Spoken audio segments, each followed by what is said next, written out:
చనిపోయిన దేవుని ఆరాధన చేయట్లే, మరణాన్ని జయించి తిరిగి లేచిన ప్రభువుని మనం ఆరాధన చేస్తున్నాం.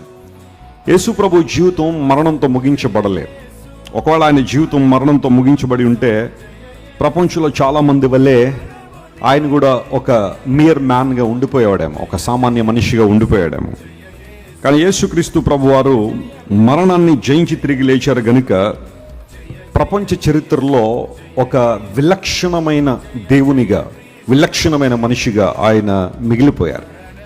ప్రపంచంలో చాలామంది మరణం ముందు మెడలు వంచారు, కానీ యేసు ప్రభు ఒక్కడే మరణపు మెడలను ఏం చేశాడు? ఆయన వంచాడు. ఆయన ప్రపంచంలో చాలామంది మరణంతోనే తమ జీవితాన్ని ముగించుకున్నారు, కానీ యేసుక్రీస్తు ప్రభు మరణం తర్వాత ఆయన మరణాన్ని జయించి తిరిగి లేవడం ద్వారా మరణం తర్వాత కూడా జీవితం ఉందని యేసు ప్రభు రుజువుపరిచారు.